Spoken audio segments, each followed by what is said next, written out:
It's probably gonna be a really long video because I just won't shut the fuck up, because this is one of my favorite subjects ever, because I grew up watching the X-Files and just being obsessed with Gillian Anderson, not in like a sexual way, because she to me was like mother. But anyway, I'm doing it again. I'm gonna shut the fuck up. So yeah, I'm gonna be info dumping on one of my favorite subjects ever. Aliens.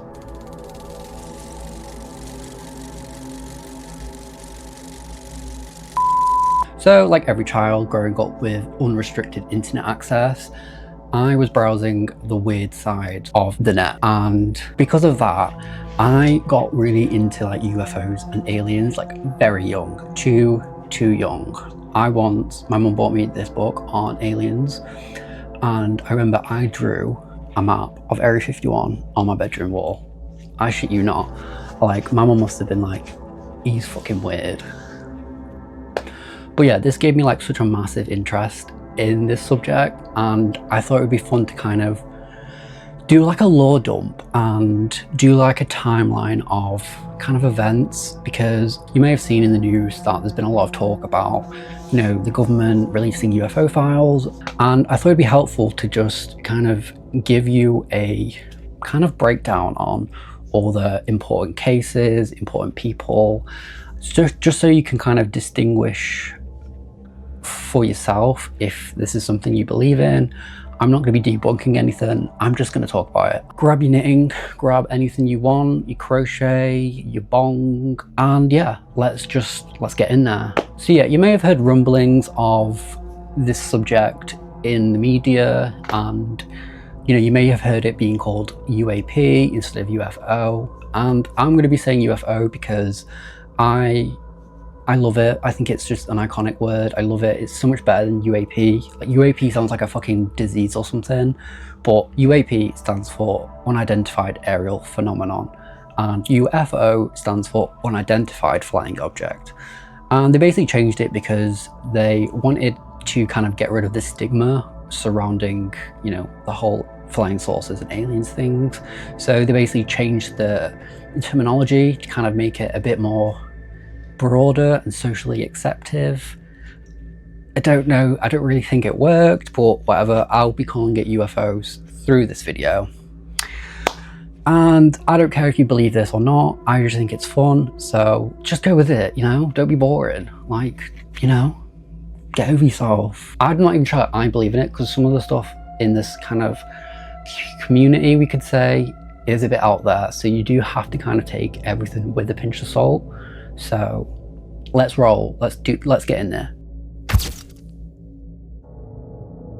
So people have been reporting unidentified things in the sky for hundreds and hundreds of years, but you know, you can't really say, oh my god, they were seeing flying saucers in like ancient Greek, because you know, they didn't necessarily have a concept for that. So to them it could have been, I don't know, God. The weather could have been, you know, something strange to them, we don't know. So we can't really say for certain that, you know, these things were spotted back then. There's loads of interesting paintings and stories about people apparently seeing things in the sky that move, but again, they could be planets, we don't know. So, but it wasn't really until like probably the early 20th century, probably around World War II, where we started getting more reportings of these kind of things in the sky. And it wasn't just random people seeing them, it was pilots. And pilots, obviously, they have, you know, they're pretty smart. They kind of have to have the wits about them to kind of be able to fly a fucking plane. So it wasn't exactly easily to be like, they're full of shit, they're lying, because, you know, these were army pilots. And, you know, we could say, you know, flying a plane during wartime is stressful, and, you know, I wouldn't be surprised if they do see shit. But anyway, this kind of modern UFO phenomena really started to kick off around the 1940s. Pilots on both sides of the Second World War, so, well, all sides really, started reporting these lights in the sky that kind of followed them and kind of outmaneuvered them. Yeah, and they basically coined them Foo Fighters, but this was kind of the term they used because they didn't have a kind of word yet to describe what they were seeing. And A lot of the reports were explained as ball lightning or St. Elmo's fire. There was a lot of sightings, and many pilots and aircrew reported that the objects flew in formation, and when they tried to kind of go and see what was happening, like what the fuck's that, they would kind of move and look like they were under intelligent control, which obviously is very, very weird and scary. And whenever they tried to shoot it down, they kind of would disappear. And at the time, I think both sides, or all sides of the war, kind of suspected that, you know, America suspected Germany had invented this new technology, Germany thought America did, and they were all kind of like, what the fuck?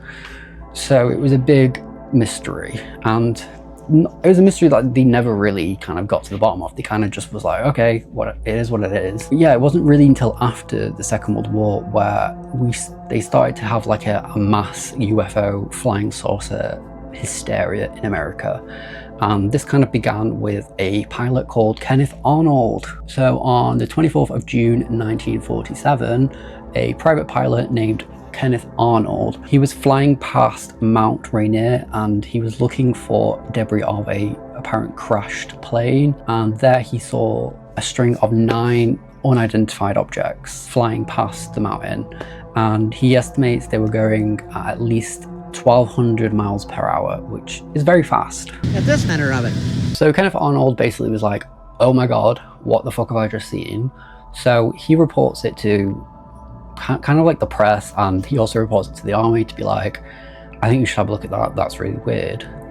And the term flying saucers actually originates with him, because he described the objects as looking like someone throwing a stone over water, like a flying saucer. And the press kind of just was like, that's fucking good, that, and they kind of went with it, even though the crafts he actually saw were more crescent shaped. And this sighting was investigated by the US Air Force, and they did actually find a few people who were able to corroborate his account by the time that he described and like the actual location. One of the first people that the US Army interviewed was a lady called Ethel Wheelhouse, who reported several flying discs moving at fantastic speeds around the same time as Arnold's account. However, the most primary sighting that the US Army found was actually a United Airlines pilot. They were flying over that kind of area en route to Seattle, and they spotted 5 to 9 disc-like objects that paced their plane for 10 to 15 minutes. And this obviously kind of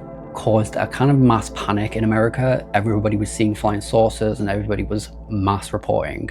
So it's hard to kind of be like, oh my god, everyone's seeing flying saucers, because this could have just been a case of mass hysteria, because, you know, if the press is like, oh my god, someone saw flying saucers from Mars, fuck, we're all doomed, run.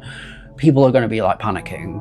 And because of this, the US Army ended up opening up a kind of research team to kind of investigate these sightings, and this was called Project Sign, but more on that later. So one of the most famous UFO incidents that I'm sure you've heard of is obviously Roswell. It's like modern folklore, this tale. It is like literally one of them stories that gets repeated to death, and you know, a lot of things do get misinterpreted because it's been told that many times, and it can be hard to kind of be like, what's real, what's fake. But this is literally one of the most famous UFO cases in history, and it happened in July of 1947 when a rancher called Mac Brazel found wreckage on his ranch, and he was a bit like, what the fuck? And the debris was apparently like metal, but it was very like kind of like aluminum foil that you could kind of bend, but it would also kind of go back to its own shape. And it was reported to have hieroglyphics on it as well, which is like dope as fuck. He had obviously heard the story of Kenneth Arnold, so in his head he was like, I found a flying saucer. Bro, I found a flying saucer. So he reported this to the sheriff, and the sheriff ended up bringing the US Air Force out to investigate, because there was an Air Force base near Roswell at the time. And the US Army were like, yes, love, we got one, boys. A lot of people say, oh, they took the craft and all this jazz, but it's hard to say, they basically just went to the press and was like, we found a flying saucer, and then later retracted that and said it was a weather balloon, which I always think is sus. Okay, like, if you knew it was a weather balloon, why would you say it's a flying saucer? But I don't know, it's a bit weird. I think it's a bit fishy, but you know, it may have been a weather balloon, I don't know. But when they basically announced it was just a weather balloon, the story kind of just stalled a bit. Like, everybody kind of accepted that, and life went on until the 70s.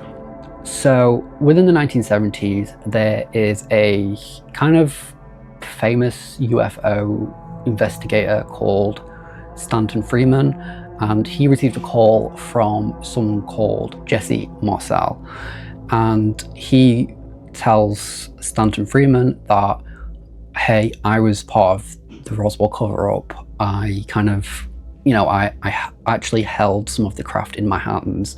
They took pictures, of course. They had a whole flock of microphones there. They wanted me they wanted some comments from me, but I wasn't at liberty to do that. So all I could do is keep my mouth shut. And General Ramey is the one who discussed, told the newspapers, I mean the newsmen, what it was and to forget about it. It was nothing more than a weather observation balloon. Of course, which we both knew differently.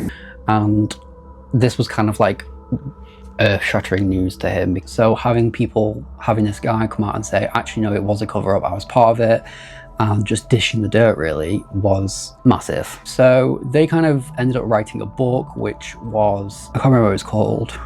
I think it was just called The Roswell Incident. I'll put it up here. And yeah, and this book was kind of like a tell-all book about what actually happened, and loads of people were interviewed. And yeah, it kind of deepened the mystery of what actually happened at Roswell. We had people saying that bodies were recovered, that a funeral director had to make small coffins for these like little aliens.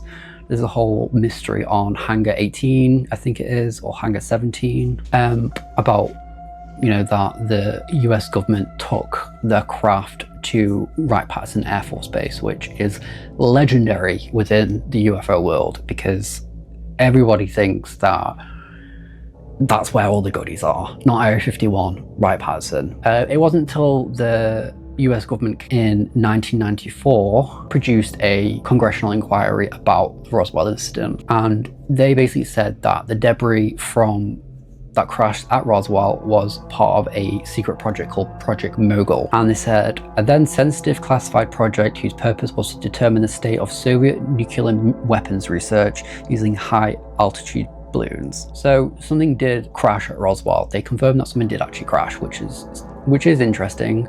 And obviously they didn't have, the team at Roswell apparently didn't have need to know, which is why they were just told it was a weather balloon. And I don't know if I believe that. And I think that the misidentification of the debris is interesting as well, because we know what a weather balloon looks like, and they obviously released pictures of Project Mogul, and how the fuck is that a flying saucer? Like, use your brain, man. I don't know, like, personally, I think, like, if a guy was like, oh my god, I found a flying saucer, and the army come up and be like, yo, that's a flying saucer, I feel like someone in the room could have been like, guys, can we just like calm down a little bit? Can we just investigate this a little bit more before telling the press? But no, they were like straight on the phone. It kind of just leaves a lot of unanswered questions. There is a few other different theories. Annie Jacobson, who wrote a book called Area 51, claims that the crash was kind of orchestrated by the USSR, and that they kind of put deformed children in this kind of satellite thing and crashed it because they wanted to kind of create a mass panic, which is just weird. What you want to believe is up to you. There's so many unanswered questions, and I think to this day people are still researching Roswell. They are still trying to find that kind of smoking gun point that proves something unexplained crashed at Roswell. So now we know the US government likes to stick its fingers in all the UFO pies. Now we're going to talk about some of the little projects that they had going on. So I briefly mentioned before that they did Project Psi, which was started in 1948 to kind of investigate the kind of UFO craze that was going on. This kind of was then shut down, and it kind of transitioned into another project called Project Grudge, which was an earlier version of Project Blue Book, which I'm sure everybody has heard of Project Blue Book.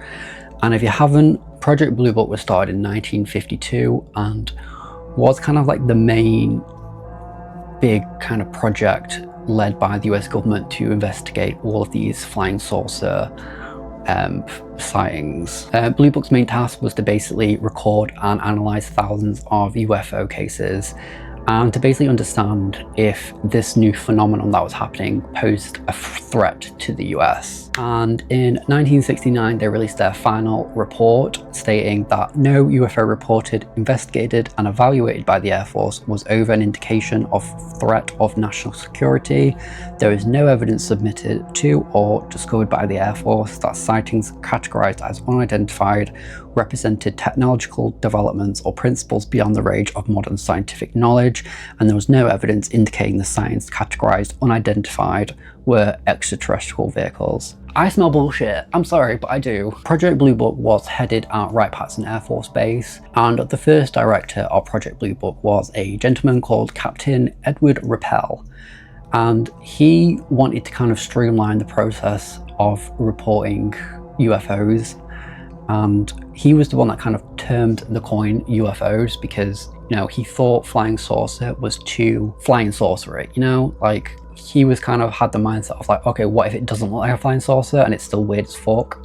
So that's why they kind of was like, UFO, that makes sense. And he also wanted to streamline the way the army and people, the military, kind of reported on UFOs and wanted to kind of take away the stigma of reporting it. He also developed a standardized questionnaire to give to UFO witnesses to kind of fill out so they could kind of analyze it and basically use statistical analysis to kind of come up with any patterns that could explain what was happening. They also implemented a Blue Book officer at every Air Force base in America to kind of help officers and military personnel report different sightings. And he was basically just like a very passionate person that genuinely wanted to get to the bottom of this and was genuinely curious. And during his tenure as the director of Blue Book, he basically had authority to interview anyone of any kind of chain of command in the government, which now I don't think that's a thing because, you know, it's all like need to know and classifications. And everything seemed to be going hunky-dory well until July of 1952, when UFOs appeared over Washington, D.C. So at 11:40 p.m. on July the 19th, 1952, Washington National Airport reports seeing 7 unknown objects on radar about 15 miles southwest of Washington Airport. 2 controllers on shift also reported seeing the lights hovering above the base, and more reports started to trickle in whilst they got F-94 fighter jets like to go and see basically what was happening and to kind of intercept the lights. Obviously the lights vanished, but a week later the lights reappeared, and they also appeared on radar as well, so not just like eye contact but like radar. And this time they sent 4 fighter jets up there because they were not taking any chances, so they scrambled the jets to see what was up, and they basically tried to pursue the actual lights, and they outrun the jets. Having gone through this thing the week before, we're better prepared, and they were down at the Washington International Airport asking what these things were that were being picked up by radar. We were getting the target returns on the ground. About 2 or 3 in the morning, we were still getting these returns. This time, one of the pilots reported that he did see a group of lights, and he flew towards them, and they appeared to be all around him. Then they moved off, according to the ground radar and his report. They were like, nope. And the lights continued until sunset. And after a brief investigation, the US Army basically were like, it's stars. It's stars and planets. Like, what? It doesn't even make sense. And following this like dramatic mass sighting, the CIA got involved and was like, we probably should take a look at this. This doesn't look right. And they basically established a panel called the Robinson Panel. And this was headed by a scientist called H.P. Robinson, who was a physicist at Caltech. It also included lots of other different scientists. And the panel met on January the 14th, 1953 to kind of formulate a response to this UFO panic and to kind of understand it better, even though they were already doing that with Blue Book, but they presented their evidence using the kind of best evidence from Blue Book. And after 12 hours of reviewing the data of like 6+ years of data, basically, they concluded that most of the UFO reports had prosaic explanations and that all could be explained with further investigation, and they deemed it not worth the effort. So in the final report, they said that unverifiable UFO reports were overloading intelligence channels with the risk of missing genuine conventional threats to the US. Therefore, they recommended the Air Force de-emphasize the subject of UFOs and embark on a mass media debunking campaign using companies such as the Walt Disney Productions. They even suggested debunking through psychologists, astronomers, and celebrities to ridicule the phenomenon and put forth prosaic explanations. They also go on to say that UFO groups should be watched because of their potentially great influence on mass thinking. In a nutshell, the Robinson panel basically said that we should come up with a way of debunking all of this phenomenon through the media to kind of make people seem like kooky and crazy for reporting this, to kind of make it not as palatable, I guess, and to basically start a mass propaganda campaign to smear the UFO community, which I know how that sounds. That sounds mad and crazy and conspiratorial, but it's here. It, like, you know, it literally says it. It's evidence, you know? Like, I'm not shocked that this happened, but people seem to forget that this is the kind of shit the US government did and still probably does.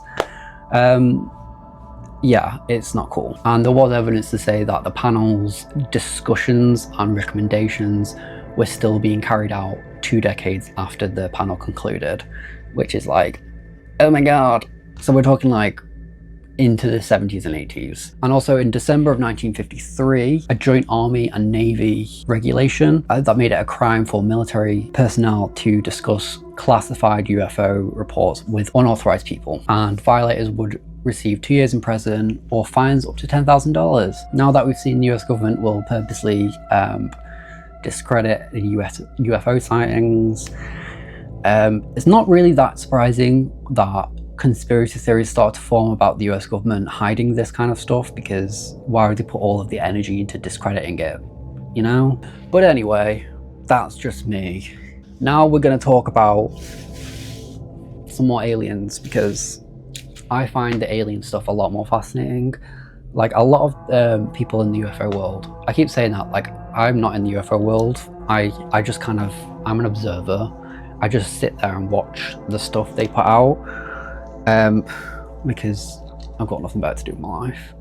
But anyhow, yeah, I like the alien stuff. People sometimes are like, oh my god, I love all the conspiratorial stuff. I don't care about that. I just want to hear about all the cool stories. So this one is a cool story, and you've probably heard it before because it's quite a famous one. So we're traveling to the 1960s now, and this is a tale about a couple called Betty and Barney Hill. People are fucking looking at me. So this event happened on the 9th of September 1961 when Betty and Barney were traveling home from vacation in Canada. They were driving down this highway and it was night time. I don't know why I said it like that. I'm gonna have to let my cats in, I apologise. The government has sent spies in on me. You're a spy. You're a spy, aren't you? I look so clapped right now. But yeah.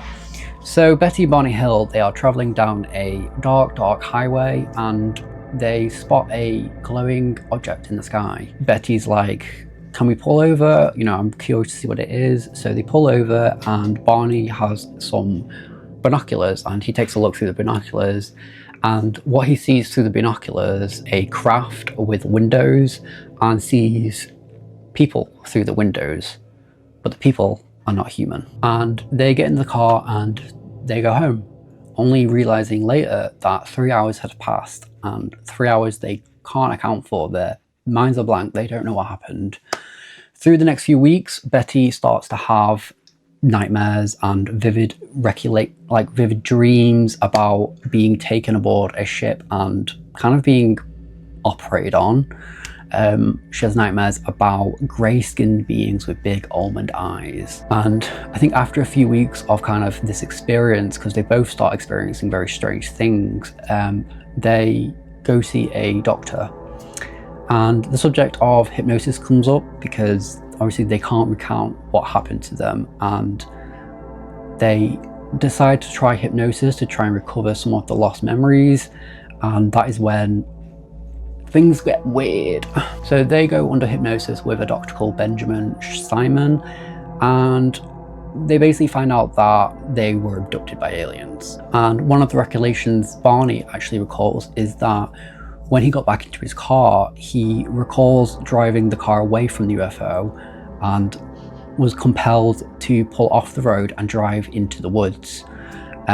He eventually sighted 6 men standing on the dirt road, on which the car stalled and 3 of the men approached the car. He kind of described the aliens as very similar to Betty, being kind of alien looking, you know, like grey skinned, big eyes, that vibe. And under hypnosis, he said that the being stared into his eyes with a terrifying, mesmerizing effect. And he kept saying, "Oh, those eyes, they're in my brain." His eyes. I've never seen his eyes before. But you said they were friendly. You said they were friendly.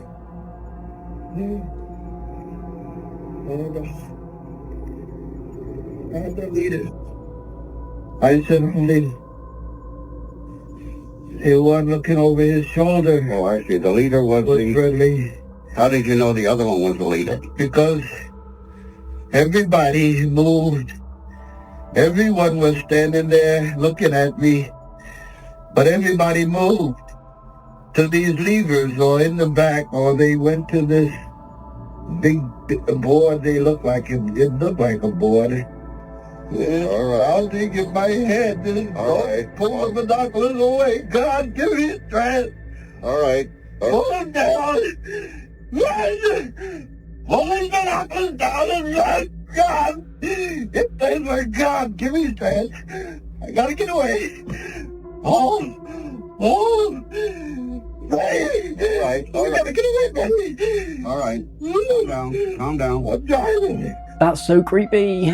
Excuse me, aliens. I told you they're spies. They're just trying to come in here and wreck my shit up so I don't post this. I bet he's got a wire on. Do you have a wire on? He's got a wire on. Betty basically has the same recollection, and she describes having some medical experiments done on her, and she recalls talking to one of the beings as well and being shown a map of where the beings are actually from, which she later did draw. And people kind of tried to map that to a star system in, I think it was, in 1968, someone kind of tried to map this to a star system, and they kind of came to the conclusion that it was from it matched the star system Zeta Reticuli. But again, this was kind of debated in the scientific community whether this was possible or not. But yeah, that's not for me to talk about because I don't really care. This is what I have to deal with all the time. What would you do if you were adopted by aliens? I don't know what I would do. I think I'd be like, can I just stay? Because I literally have nothing going for me. Actually, no, I said, can I go down there? Can I get my children and my cats and come back? Would you like to go with the aliens? You are the aliens, actually. So, throughout the UFO lore, there's been so many stories of beings and so many different types, but I don't know if I want to get into that because that's a bit kind of it gets a bit weird, not gonna lie. Like, yeah. But our next tale is in April of 1964, where a police officer. I'm trying to work, children. So our next tale is in 1964, where a police officer called Lonnie Zamora was chasing a small car in New Mexico, in Socorro, New Mexico. He basically heard a loud explosion and kind of is like, that's probably more important than chasing this crackhead. So he kind of goes to investigate it, thinking that a car is like, you know, exploded or something like that. And when he actually arrived to the site, he saw a egg-shaped craft. Next to the craft, he saw two figures in kind of jumpsuits. When I got up on top of the mesa there, I looked down and I seen this big white object.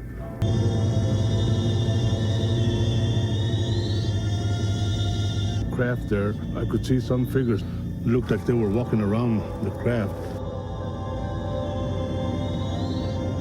The figures kind of just like climbed into the craft, and the craft kind of shot off into the sky, which is, yeah, okay. When he basically freaked out and, you know, rang for backup, and when the police actually arrived, they found evidence of, you know, scorch marks of the grass, and kind of the bush was all scorched, and people from Blue Book came to investigate it, and they found that they basically listed it as like unknown. They couldn't explain it, which is great. But these cases of kind of alien beings,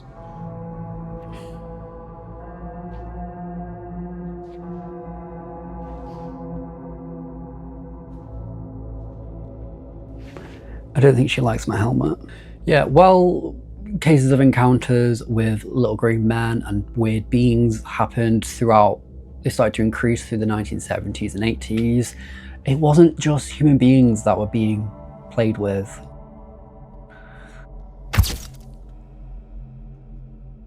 In the 1970s, there was lots of livestock mutilations. If you're vegan, sorry, you probably don't want to hear this. It upsets me, and I'm not vegan. But yeah, loads of farms around the world basically start to report like these weird happenings where they would find the cattle just like dead in a field, drained of blood, and had like their sexual organs removed, and there was like no apparent cause of like death. Like there's no marks, like there's no tracks. People were like, oh, it's probably like dogs and cats and things like that, cats. But there was no evidence. There was no like distinguishable marks on the body that would suggest it being attacked by something. And with it being like drained of blood is weird, and there was no kind of like blood around the cattle, so like that's so weird. And this is stuff that actually happens quite regularly. Like it happens still today. Like it's quite a modern thing as well. It's not just like in the 70s. The cow's remains weren't even scavenged by other animals. An expert we spoke to says that's just unusual. The details read like a horror movie script.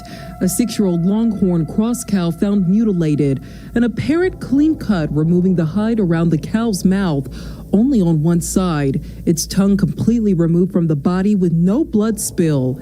Except this is a real-life Madison County Sheriff's Office investigation and a real mystery for this community. What exactly is going on here? The Sheriff's Office says while investigating the first death, 5 cows from other locations, pastures, and herds were also found mutilated. But like in 1973, for example, Kansas and Nebraska reported 38 animals found dead and mutilated, and all the cattle were found drained of blood and had their sexual organs removed. Many were found in odd places, and there was no evidence of how it happened. Like, what is that? Like, is it like some government project to kind of test meat or something? But like, that's so weird. But I do find it fascinating. Like what is happening? Anyway, let's get out of America, because it's not all about them, and they will probably not like me saying that. But we're going over to Iran, and it's 1976, and we're in Tehran, in Iran. I think this case is very, very interesting because it's again with a pilot. It's an Air Force pilot. So the story is that in September of 1976, a bright object appears in the skies above Tehran. The Iranian Air Force sends a Lieutenant Yadi Nazir in an F-4 Phantom jet to investigate. One of the controllers in the air tower at the time basically receives a lot of reports of a shining objects in the sky, and this was reported by about 4 civilians as well. The air traffic controller was called Huzan Prizori, and he himself describes seeing the object as rectangular in shape with 2 large lights, one on either end, and a small light circling its midsection. And the pilot that was in the plane, Yadi Nazir, he basically goes up to investigate the plane, the light in the sky, and when he was about 25 miles away from the object, he lost all instrumental communications. Like, everything just went dead. He couldn't do anything, and he kind of flew around the object and kind of decided to get away from it because he thought that was what was causing the instruments. And he was correct, because when he got away from the craft, his instruments came back on, and air traffic control basically said, return to base, we ain't playing with that. And Nazir later on said that the object outpaced him when he was doing Mach 2, and they then sent up another pilot called Perez Jaffe, who basically described the object as diamond shaped, outlined with like green, red, blue, and like purple lights. Like, it was just like boom, boom, boom. And he estimated the size of the object was bigger than a Boeing KC-138 Stratotanker. I don't know what that is, but I will look at that. Yeah, when he decided to basically shoot a missile at the object, which is never a good idea, obviously he couldn't, his instruments were not working, and the craft kind of shot out a sphere out at the plane, and it kind of like went past the plane, and he was like trying to avoid it, and then his comms came back on, so he decided to, get out of there. And when he looked back, it shot off another sphere that went towards the ground, and it was like a big flash, and this big flash people on the ground saw and reported it. And this was like in the middle of the day as well, and people who tried to debunk this were like, oh, it was Jupiter. Like, what? That doesn't make sense. I don't know. I'm not a scientist. I'm not like an astronomer. I don't know. But like, okay, whatever. I'm gonna take this off because it's making my head feel sway. So whatever happened in Iran happened, and things with pilots. There's so many pilots reporting sightings, and our next one is crazy because the pilot was never seen again. So we're flying over to Australia. It's October the 21st, 1978, and this story revolves around a junior kind of pilot called Frederick Valentich. He was a 20-year-old Royal Australian Air Force Training Corps pilot, and he had about 150 hours of flying time, so he was quite experienced. And he took off from Moorabbin Airport near Melbourne in his Cessna 182L plane, which I'm assuming is a cool, cute plane. And he was basically intending to fly around 125 miles that night. And it was about 7:06 p.m. when he radioed air traffic control and reported that he was being followed by an object at about 1,000 feet above his plane.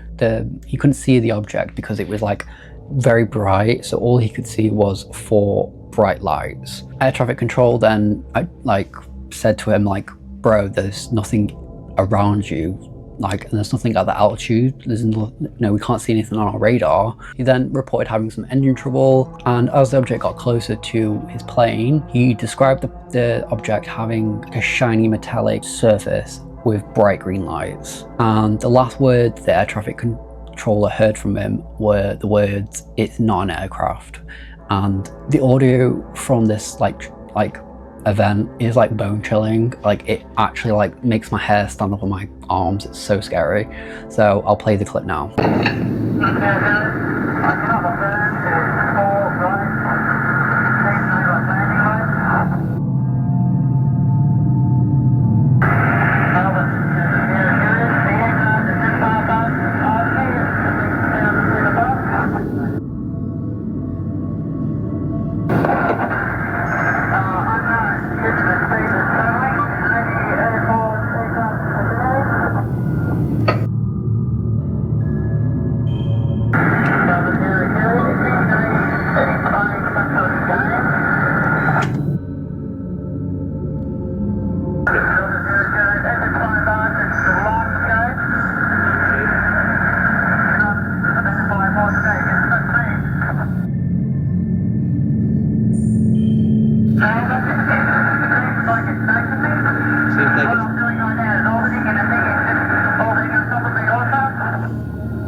So following radio silence, the air traffic control sent out a big search party to kind of try and find the wreckage, because they presumed he must have kind of crashed in the ocean. And over the next 5 days, they found nothing. No pilot, no plane, there was nothing. And whether he did crash into the ocean or what, like, the audio itself is like so crazy and unexplainable that it's like, what?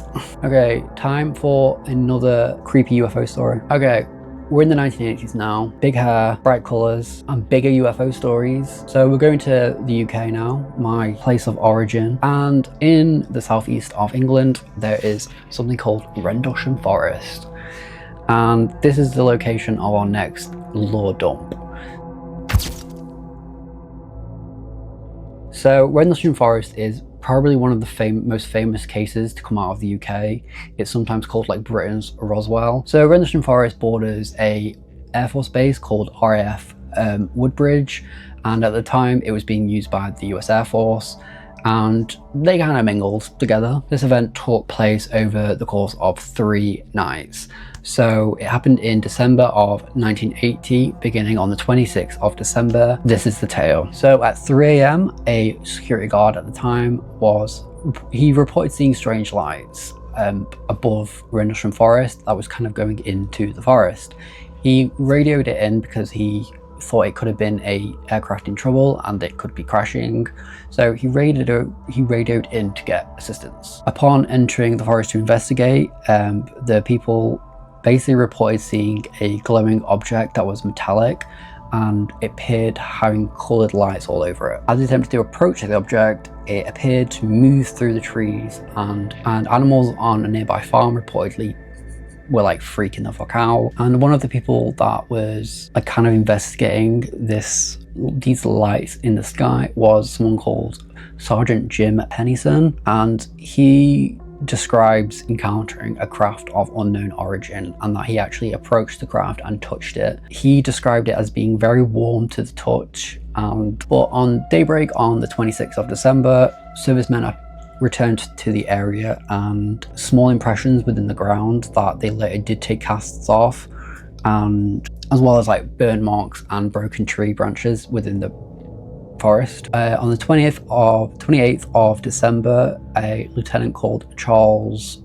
Holt, he returned to the site and did some radiation tests to kind of measure if the radiation in the environment had kind of changed or increased. Then he experienced a kind of small sun-like sphere that was kind of like radiating in the area the craft had been, and this then split into 5 different white objects and vanished. And Rendlesham is it's like Roswell in the case where there are so many different stories and witnesses that have said all different things, and it's very complicated and very hard to kind of place what is real and what is just absolute bullshit. Like, Pennison actually goes on to say, on one side of the craft were symbols that measured about 3 inches high, 2.5 feet across. Those symbols were pictorial in design. The largest symbol was a triangle, which was centered in the middle of the others. Those symbols were etched into the surface of the craft, which was warm to the touch and felt like metal. And he later on basically said that he was having like visions or like downloads of this kind of code. Someone happened to realize it's binary code, and translated it, and it says all this weird shit. I don't know, and you know, I want to believe that's true, but I just don't, unfortunately. But I'm not going to go into that. Next, we are going to go back to America and talk about some more government conspiracies, because why not? You can't talk about this subject without getting into some governmental conspiracies. So yeah.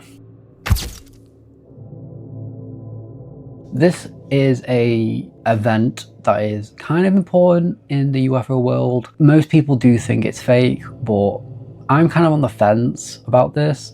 So in 1984, a package arrived in the mail to a UFO researcher called Jamie Stantera, and inside the package was a roll of undeveloped film. When this film was developed, it basically showed 8 pages of a briefing document that was about the 1952 election of President Dwight Eisenhower, briefing him on the existence of UFOs and extraterrestrials. And this document kind of breaks down that the government recovered 2 flying saucers and some alien beings, and the president of the time, who was President Truman, issued an executive order to create a group of scientists and government officials called Majestic 12. This document is largely considered to be a forgery. It was kind of investigated by the FBI, and loads of people have looked into this to try and find evidence that this is real.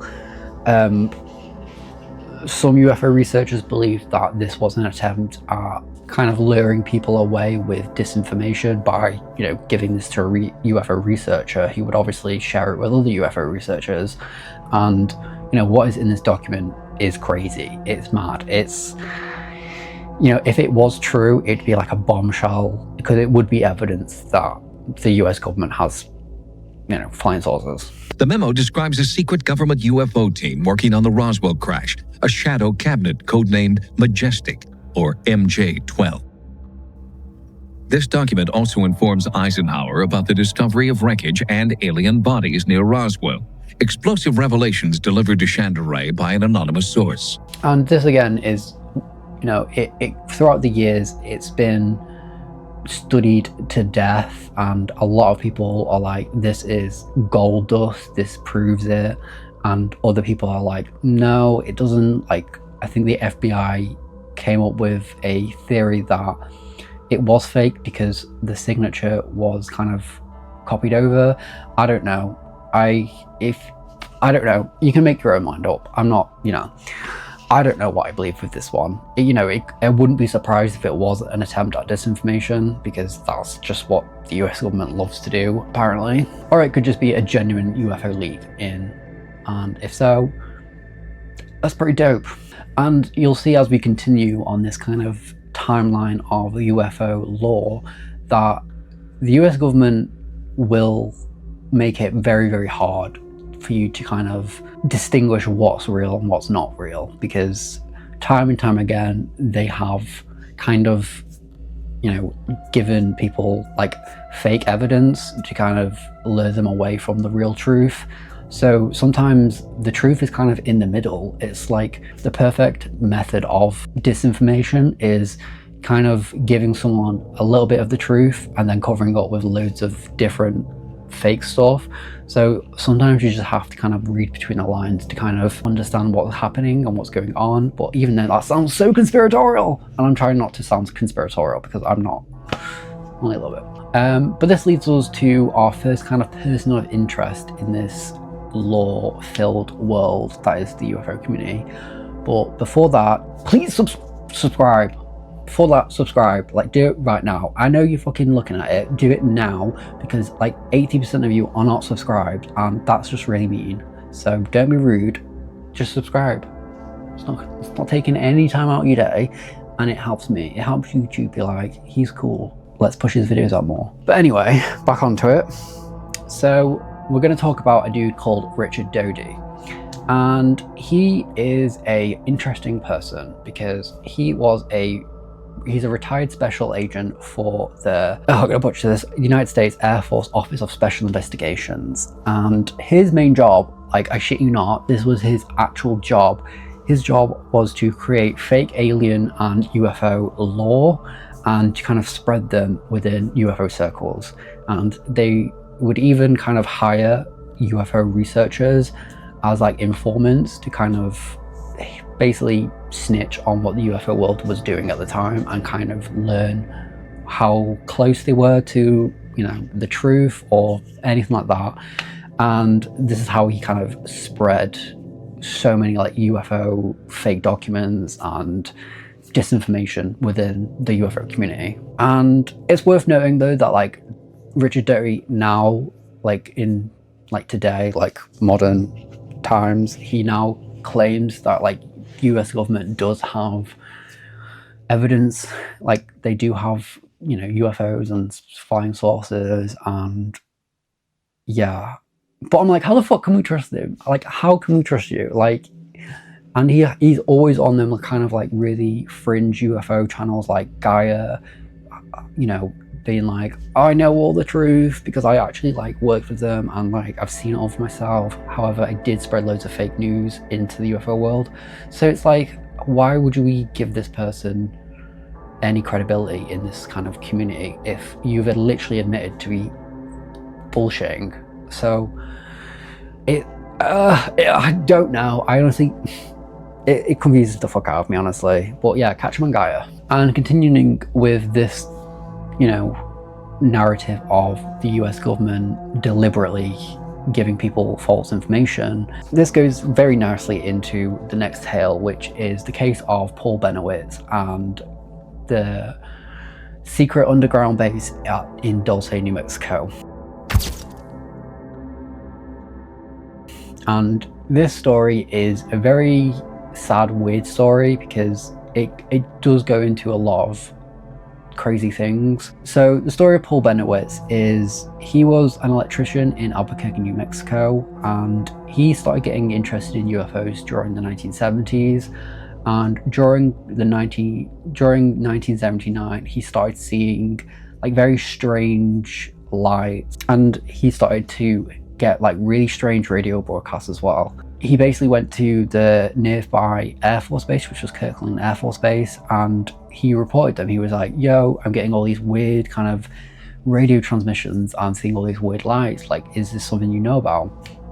So they invite him to brief loads of like Air Force personnel on his findings, which alarm bells should be ringing right there. And they basically started to give him loads of fake UFO lore, and some of the material he actually received from Richard Doty and a lot of other people. Paul is a pilot, and he had a plane, and he flew around those areas, and he saw things, and he filmed things up there that again presented a problem for us, because what he was filming up there was actually a secretive military installation that was training commandos. So then we had to convince Paul that what he was seeing up there was, again, UFOs. The Air Force actually put him in a helicopter with Rick Doty the first time and flew him up to a place above Dulce called the Archuleta Mesa. And before they took him up there, they dumped a bunch of props up there. They flew him up there, flew him over the mesa and said, you're right, Paul, look, there's stuff here. You know, there's some evidence of what's going on. Why don't you check this out for us?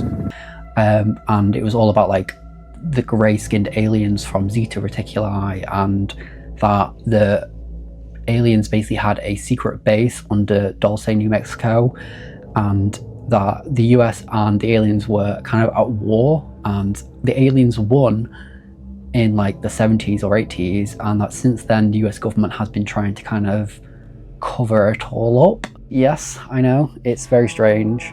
But the more kind of disinformation they gave Benowitz, the more paranoid he got.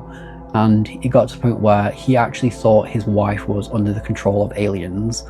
And in 1988, he was committed to a psych ward because he basically lost his shit, because they were all just kind of whispering in his ear all of these like really dark kind of UFO secrets that were just absolute lies.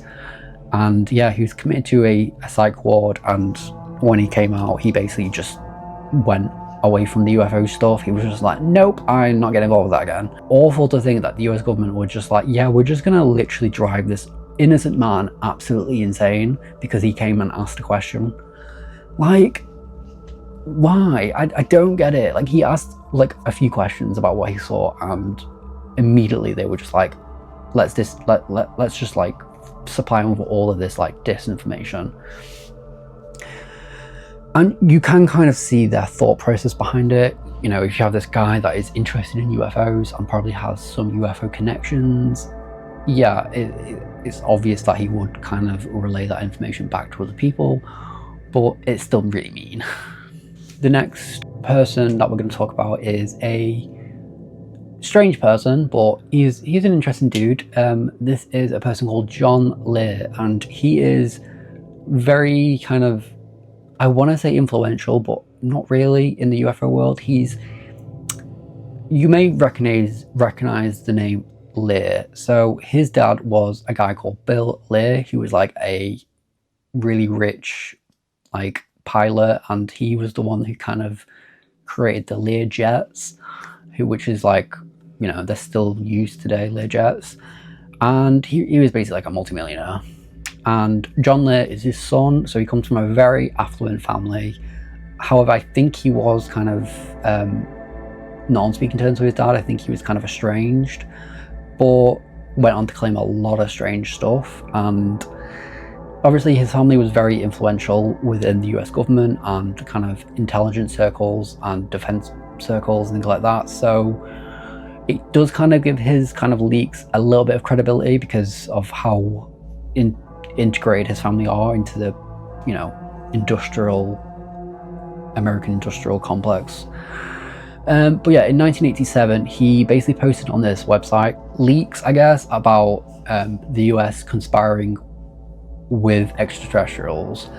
And he comes out with some absolute bangers like lizard people and all that jazz. And came upon a large cave, and there was a giant 15 feet tall. And I implore you to please go check out some of his theories because they're so like fun to read. The reason why I bring up John Lear is because he connects very nicely into our next person of interest and story, because John Lear basically was the one to introduce a journalist called George Knapp to Bob Lazar. Bobby. So Bob Lazar is literally like the Britney Spears of the UFO world. Like, everybody's like, free Bob Lazar. So let's get into it. So if you don't know who Bob Lazar is, he is a kind of whistleblower. And in 1989, he basically shocked the world because he went on record with George Knapp, who was a Las Vegas investigating reporter.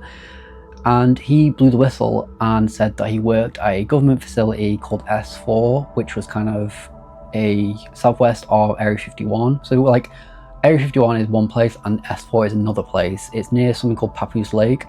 And he basically worked there and was hired by a company called EG&G. And Area 51 has such a big kind of, it's been in the public consciousness for absolutely years, and it's literally because of this man.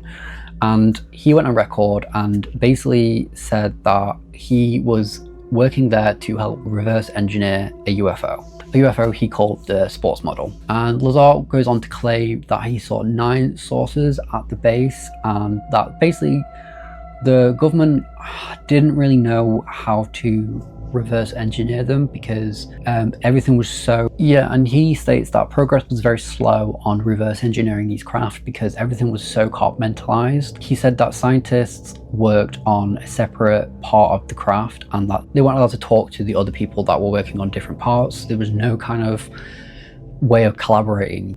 That is why the US kind of didn't necessarily make any strides with it because they were just, everything was so like locked down. And he was just like, whoa. But he goes on to say some crazy shit like, describe the gravity amplifiers for us and some of their different operating configurations. There are 3 amplifiers. The craft can operate on a single one, can lift off the ground. The way in which it's propelled are 2 different ways. There's what they call Omicron configuration, where the craft is using 1 generator, or a Delta configuration, where it's utilizing all 3.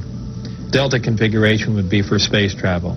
Essentially, the craft will tilt up on its side, as opposed to a science fiction movie where you see a flying saucer moving around. The craft will tilt up on its side, focus the 3 gravity generators to a single point, and move through space that way. He describes what part of the thing that kind of powers the craft as something called element 115, which at the time had not been synthesized yet or discovered, and apparently it has today, which is crazy. And Lazar also claims that he graduated from MIT and from Caltech with a degree in physics and electronics, and no records were found. And this was part of what makes his story quite famous is that he comes out with all of this, you know, all these claims about working for the government and Area 51. However, there was no way to kind of clarify any of his story. You know, there was no evidence of his schooling. There was no evidence he ever worked at the places he claimed he worked at, like the Los Alamos National Lab. So his credibility wasn't great at the time. However, I think in the last 10 years or so, a lot of people have been more interested in his story and have been trying to kind of collaborate a lot of his stuff he said. I think George Knapp was a big supporter of Bob Lazar and actually took him to Los Alamos Labs with a camera crew and took him basically to where he worked, and was able to kind of see that he knew everyone there, and he kind of, you know, he knew his way around, and that security let him in. And this was like a national laboratory, so it's not like they're gonna let anybody in, but you know, it did kind of give him some credibility that he knew what he was talking about. Yeah, a lot of things have kind of been discovered since his story came out and have kind of given a lot more credibility. In 2018, a journalist called Jeremy Corbell, which he's another kind of UFO person that is kind of a person of interest. He and George Knapp, who helped Bob Lazar get his story out, Jeremy Corbell and George Knapp are kind of the forefronters of this kind of movement that's been going on in the last few years of pressuring the government to, you know, disclose all the stuff they've been hiding. But more on that later. But in 2018, Corbell released a documentary film called Area 51 Flying Saucers and Bob Lazar, in which he basically interviews Lazar, and this was like the first time he'd actually been interviewed in decades, because he's not a person that likes to have interviews, because this story pretty much ruined his life. And yeah, he interviewed him at length, and yeah, it was an interesting documentary because you know, there's a lot of stuff that Corbell finds out that corroborates what he said in his original interview. I'm not too thrilled on Corbell though, because he always gives me this vibe that he's like, he wants to be like some action figure in like a political thriller from the 80s. That's all I can think, and it just kind of gives me a bit of an ick. Like, everything's so played up, and I'm like, dude, just take it down a notch. I know it's all crazy fucking aliens and shit, but it doesn't have to be like so dramatic. But that's just me. But yeah, Corbell's continued this kind of journey, and there's also been a new documentary that came out this year called S4, the Bob Lazar story, which they kind of recreated S4 from Bob's recollection, and they worked with Bob Lazar to kind of create this like true to life version of S4, which is absolutely crazy. I've not seen it yet, but it's on my watch list, so if I ever watch it, maybe I'll give you an update. But yeah, that is the story of Bob Lazar. Hello, thank you for watching. Part 2 of this UFO series will be out shortly. Tune in next week for part 2 of UFOs and Aliens, where we're gonna get deep into the 2000s and the government conspiracies and what's currently happening in the UFO world in the year 2026. And trust me, it's a lot, so I'm expecting the next part of this video to also be a long one. My phone storage actually ran out whilst I was filming, so I couldn't actually end on a good note. But if you're watching this in the future, the part 2 is probably already out, so, you know, crack on, it's probably around here somewhere.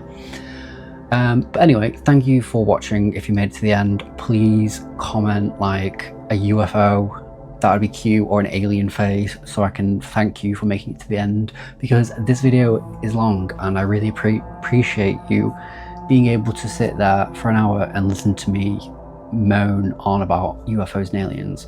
So I really appreciate it.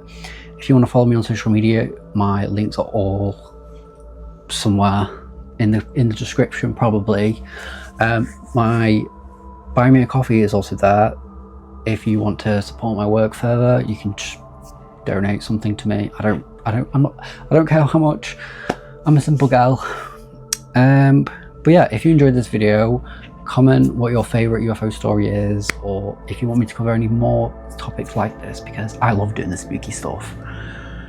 But yeah, you can also check out our community section, which I like to post some updates and like to post knitting things in there and stuff like that.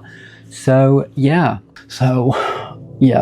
I've got to go edit this now, so see you later guys, and stay spooky or something. I don't know, I'm not your mom.